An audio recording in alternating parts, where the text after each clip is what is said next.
غیب ہے اور علم غیب کی خبریں ہیں۔ میرے آقا صلی اللہ علیہ وسلم چاہے بیٹھے مدینہ شریف میں ہیں، لیکن حضور صلی اللہ علیہ وسلم کو یہ نہیں کہ صرف آپ کو مدینہ شریف کی خبر ہے، بلکہ میرے آقا صلی اللہ علیہ وسلم کی ذات وہ ذات ہے کہ رب نے اتنا کمال عطا فرمایا ہے، فرمایا بیٹھے مدینہ شریف میں ہے لیکن پوری روئے زمین کی میرے آقا خبر رکھتے ہیں۔ جو ہو چکا ہے جو ہوگا حضور جانتے ہیں۔ آخری بات پڑھ لیں، جو ہو چکا ہے جو ہوگا حضور جانتے ہیں۔ میں نے تو ایک مغرب کے بعد بیان کیا، اب آپ کے سامنے جو ہے وہ کتنی دیر بیان کیا ہے اور اس سے بعد پھر جا کے بیان کرنا ہے۔ میں پڑھ رہا ہوں تو آپ تو سن رہے ہیں اور سنتے سنتے تھک گئے ہیں۔ جو ہو چکا ہے جو ہوگا، جو ہو چکا ہے جو ہوگا، سن کے بھی جس کا ابھی بھی عقیدہ حضور نہیں جانتے تو اس کی قسمت پہ تف ہے۔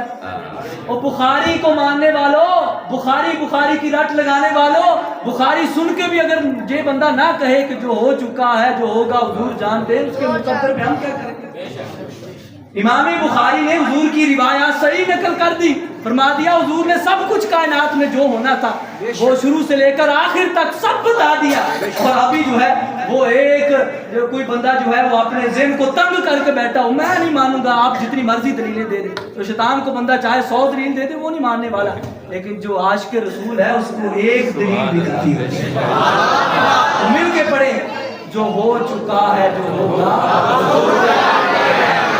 جو ہو چکا ہے جو ہوگا، اونچی بات سے کہیں نا بھوک زیادہ لگے اور لگے آپ زیادہ کھائیں۔ جو ہو چکا ہے جو ہوگا، جو ہو چکا ہے جو ہوگا، تیری عطا سے خدایا، تیری عطا سے خدایا، یہ عقیدہ نہیں، حضور اپنی عطا سے جانتے ہیں، اپنی ذات سے جانتے ہیں، ہم کہتے ہیں تیری عطا سے خدایا۔